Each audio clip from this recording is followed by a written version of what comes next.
Armenia es un país que pocos sabrán ubicar en un mapa, un país pequeño tirando a pobre. Igual os suena por ser el país donde nacieron los tatarabuelos de Kim Kardashian, o tal vez por los conflictos con sus vecinos y la guerra del Nagorno-Karabaj. Armenia es una de las naciones más antiguas del mundo, con mucha historia, una historia marcada por tragedias. Mi nombre es Mark y hoy vamos a hablar del drama de la nación armenia. Armenia está en el Cáucaso, rodeada de países musulmanes. Sin embargo, no solo es un país cristiano, sino que fue el primer país cristiano de la historia. Su tamaño actual es mucho más pequeño de lo que en su día fue. En el año 70 a.C., Armenia tuvo su máxima extensión. Después de esto pasó a estar en manos de varios imperios, incluido el romano, el sasánida y los árabes.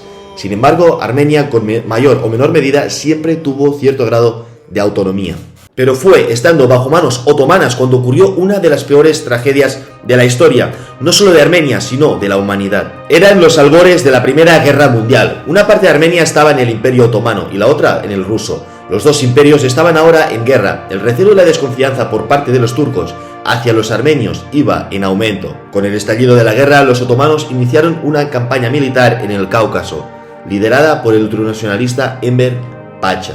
El objetivo era cercar y destruir el ejército ruso de la zona y recuperar territorio en el Cáucaso. Sin embargo, el plan salió mal, los turcos fueron humillados y su ejército casi destruido. En su regreso en Constantinopla, Pacha culpó directamente a los armenios de la derrota, acusándoles de haber contribuido con los rusos. Se abrió la puerta a lo que sería uno de los peores genocidios de la historia. Este genocidio no fue cosa de unos pocos días, sino que se tomó su tiempo. Primero hubieron detenciones de armenios notorios por todo el imperio, seguido de deportaciones, marchas de la muerte, campos de concentración y finalmente masacres, muchas masacres. Se estima que este genocidio se llevó la vida de más de 1 millón de armenios. Una vez terminada la Primera Guerra Mundial, los aliados le pidieron al sultán Mehmed que organizara un juicio para ajusticiar a los perpetradores de este crimen. Sin embargo, aún a día de hoy Turquía no reconoce dicho genocidio. El drama armenio no terminó aquí. Después de la guerra hubo un proyecto para crear una nueva Armenia. Sin embargo, una guerra con la reciente nación turca hizo que Armenia tuviera que ceder el 50% de su territorio a Turquía, y lo que quedaba de Armenia fue anexionado por la Unión Soviética.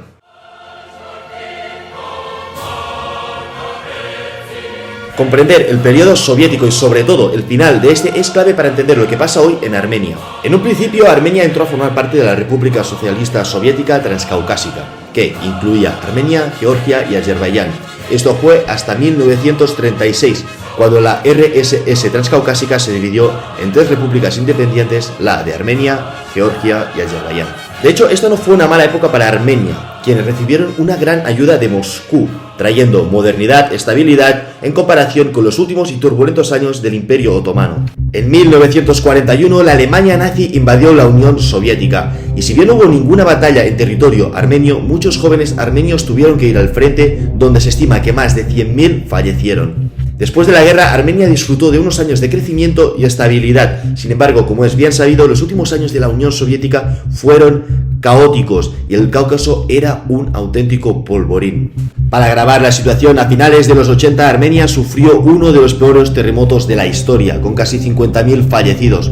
Armenia estaba atravesando una mala época donde los problemas no dejaban de acumularse. En la vecina Azerbaiyán empezaron a surgir pogromos antiarmenios por todo el país en el cual había una minoría armenia e incluso un territorio de Azerbaiyán había y hay una mayoría armenia. Y sí, estamos hablando del Nagorno-Karabaj, donde hay actualmente una guerra entre Armenia y Azerbaiyán. Pero de esto ya hablaremos más adelante. Para terminar ya con el tema de la época soviética, solo hace falta saber que Armenia iba de mal en peor. Recordar que tanto Armenia como Azerbaiyán, las dos eran repúblicas socialistas soviéticas, satélites de Moscú, o sea, partes de un mismo país, de la Unión Soviética. Pero la Unión Soviética por aquel entonces era ya incapaz de aportar ninguna solución real a los conflictos de Transcaucasia. Fue por esto que en mayo de 1990 la RSS de Armenia formó su propio ejército y en agosto de este mismo año declaró la independencia de la Unión Soviética. Y ahora sí que vamos a hablar del famoso Nagorno-Karabaj que todos alguna vez hemos escuchado hablar en la tele. El Nagorno-Karabaj es esta franja que veis aquí, que de jure pertenece a Azerbaiyán pero en la práctica a Armenia. Eso se debe que en su momento los mandatarios soviéticos decidieron que formase parte de los azeríes, a pesar de que prácticamente toda su población sea de origen armenio. Pero en la práctica se trata de una región independiente y autogobernada, no controlada por Azerbaiyán, conocida como República de Artsaj, afín al gobierno armenio.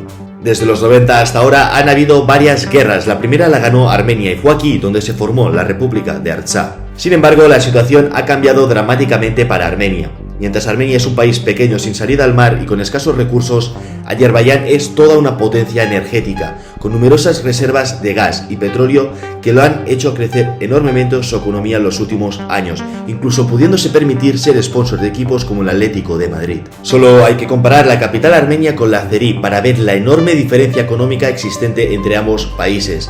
Y eso se traduce en un ejército azerí más moderno y mejor equipado que el armenio. Y no solo esto, sino que Azerbaiyán tiene 3 veces más población que Armenia. Aparte de que Azerbaiyán cuenta con el apoyo total de Turquía, enemigo histórico de Armenia. El gran aliado de Armenia sería Rusia, que siempre ha abogado por un diálogo entre Armenia y Azerbaiyán. El problema aquí para Armenia es que desde el pasado mes de febrero Rusia inició una campaña militar contra Ucrania. En el terreno militar las cosas no le han ido para nada como se esperaba y toda su atención está ahora en Ucrania. De hecho, Rusia era como una especie de policía para muchas de las ex repúblicas soviéticas, países que, si me permitís la expresión, hay mucha mierda entre ellas. Vamos ahora a poner un ejemplo para que sea todo un poco más fácil. Imaginaos en una clase de primaria. Mohamed le tira una bola de papel a la cabeza a María. María se levanta para ir a pegarle, pero la profesora le dice a María que no lo haga, a la vez que le dice a Mohamed que no tire más bolas de papel en clase. Pues bien, imaginaos que ahora la profesora no está en clase. María se va a levantar y irá a por Mohamed. Juan se va a copiar los apuntes y el Brian va a fumar dentro de clase. Ahora mismo la única potencia regional en la zona es Turquía y esta está 100% a favor de los azeríes. ¿Y qué hay de Estados Unidos y Europa en todo esto? Pues bien, a nivel de afinidad probablemente ya sea o bien porque son cristianos o bien porque en Estados Unidos hay mucha gente de origen armenio, como sería el caso de KK, pues sí que los gobiernos y la gente en Occidente tienen más cariño por Armenia. Pero la vela es la vela y ahora más que nunca con las tensiones con Rusia, Azerbaiyán se puede convertir en un socio energético importante para Europa. A esto súmale que Turquía, el mayor aliado de Azerbaiyán, es miembro de la OTAN, mientras que Armenia lo es de Rusia. Y es por todo esto que se han reanudado las hostilidades estos últimos días. El plan de Azerbaiyán es ir poco a poco comiendo territorio a la República de Artsaj. Y si bien Europa y Estados Unidos intentarán persuadir a Azerbaiyán para que se encuentre una solución diplomática en Armenia, esta por su parte y sin la implicación de Rusia solo puede esperar a ver cómo poco a poco le van quitando el Nagorno-Karabaj o incluso que el propio gobierno armenio entregue la República de Artsaj. Armenia es un país bastante pobre, rodeado de enemigos y con una economía poco esperanzadora. Sin embargo, a nivel cultural es de las naciones más ricas del mundo. Tienen muchísima historia, tienen su propia lengua y alfabeto. Si algún día los azeríes se envalentonan y deciden tomar el resto de Armenia, no me cabe la menor duda que los armenios, sean cuales sean sus condiciones, lucharán por cada palmo de su tierra, porque no importa lo superior que sea tu enemigo, sino el amor que tienes a tu patria, y esto a los armenios les sobra.